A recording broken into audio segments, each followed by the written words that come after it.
श्रीमन्नारायण नारायण हरि हरि, लक्ष्मी नारायण नारायण हरि हरि। तेरी लीला सबसे न्यारी न्यारी की हरि हरि। आज एकादशी का व्रत होने के कारण भगवान नारायण के जाप का विशेष महत्व बनता है। और जो लोग आज के दिन भगवान नारायण की पूजा करके और नारायण का जाप करेंगे, उनको बहुत बड़े पुण्य की प्राप्ति होगी। आपसे आदरणीय भक्तों, मेरा आपसे निवेदन है कि आप लोग नारायण के जाप का कार्यक्रम जितना हो सके उतना रखें। यदि आप विधिवत भगवान का जाप करते हैं, नारायण भगवान का जाप करते हैं, तो आपको उसका बहुत लाभ मिलेगा। अपने जीवन में तो मिलेगा ही, आपको अपने परिवार के लोगों को भी आप उससे उन्नत पथ पर उनको आगे बढ़ाएंगे। और इसलिए भगवान सारी सृष्टि को चलाने वाले हैं और आपके एक एक क्षण का, एक एक कार्य का, एक एक कर्तव्य का भगवान के पास रिकॉर्ड रहता है। इसलिए आप लोग भगवान में आस्था रख के उनसे विनम्रतापूर्वक उनका जाप करें और उनसे जो आपके प्रति गलतियां हुई हों उनकी आप क्षमा मांगे। तो आज मैं श्री रामचरितमानस के प्रसंग में चलूँगा, जहाँ से कि आपको जीवन जीने की कला मिलेगी। तो आइए रामचरितमानस में चलते हैं। हृदय न कछु फल अनुसंधाना, भूप विवेकी परम सुजाना। करय जो धर्म करम मम बानी, वासुदेव अर्पित नृप ज्ञानी। हृदय में किसी फल की कामना नहीं थी। वो राजा जो थे, उनको हृदय में किसी भी प्रकार के फल की कामना नहीं थी। जब आदमी कोई कामना रख करके आराधना करता है और किसी फल की प्राप्ति के लिए करता है, तो उसका जो पूजा पाठ है वो सार्थक नहीं होता। इसलिए आपसे अपेक्षा है कि आप निष्काम भाव से बिना किसी कामना के आराधना करें। तो राजा बड़ा ही बुद्धिमान और ज्ञानी था। वो ज्ञानी राजा कर्म, मन और वाणी से जो कुछ भी कर्म करता था, जो कुछ धर्म करता था, सब भगवान वासुदेव को समर्पित कर देता था। अपना समर्पण रखें। भगवान में यदि अपना समर्पण आप रखते हैं तो भगवान आपको खुद ही आगे बढ़ाएंगे। और भगवान सब कुछ जानने वाले हैं। इसलिए ये आप कोई मत समझिए कि हम ये कामना लेकर भगवान के पास जाएंगे तो हमारी कामना पूरी होगी। भगवान को क्या करना है ये उन्हें पता है। आपके पास क्या आपके मन में कामना है ये भी उन्हें पता है।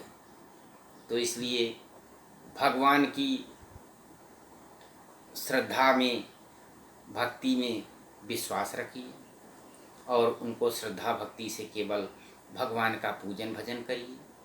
उसी से आपकी कामना पूरी हो जाएगी। कामना तो स्वयं पूरी हो जाएगी। भगवान तो जानते ही हैं कि आप किस लिए उनकी पूजा करते हैं, आपको क्या आवश्यकता है। जो आपको संसार में लाए हैं तो वो तो आपको ये जानते ही हैं कि आपको क्या करना है, आप किस लिए संसार में आए हैं और आप कैसे रहेंगे, आप कितने दिन रहेंगे और कितने दिनों के बाद आप चले जाएंगे, क्या क्या आप करेंगे, सब आपका पूरा रिकॉर्ड उनके पास मौजूद है। तो इसलिए कोई मन में कामना न रखें, कोई जो है निष्काम भाव से भगवान की पूजा करनी चाहिए। जिस प्रकार से राजा ने किया है वैसे ही हमारा आपसे अनुरोध है कि कोई मन में कामना ना रख करके भगवान की पूजा करें। तो चढ़ बरबाजी बार एक राजा, मृगया कर सब साजी समाजा।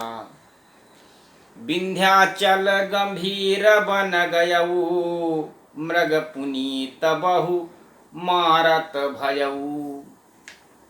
एक बार जो है राजा अपने जो है घोड़े पर चढ़ करके और तमाम सारे मृगों को मारकर विंध्याचल के भयंकर वन में जा पहुँचे। फिरत विपिन नपदीख बराहू, जन बन दुर्यऊ ससिह ग्रस राहू। तो वहाँ चारों तरफ उन्होंने देखा गंभीर वन, और गंभीर वन में राजा फंस गए। राजा ने वहाँ पर एक सुअर देखा। जो जंगली सुअर होते थे वो बड़े खतरनाक होते थे।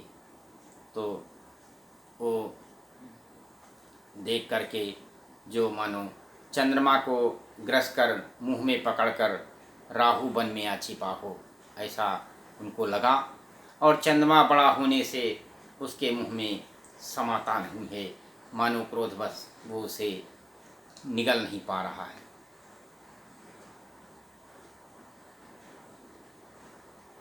और उसको उगलता भी नहीं है।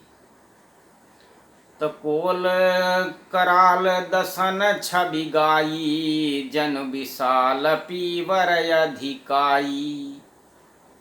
यह तो सुअर के भयानक दांतों की शोभा कही गई। उसका शरीर भी बहुत विशाल और मोटा था। घोड़े की आहट पाकर वो घुरघुराता हुआ कान उठाए चौकन्ना होकर देख रहा था। नीलमहीधर शिखर सम देख विशाल बराहु, चपर चलो है सुटक नप हाँक न होई निबाहु।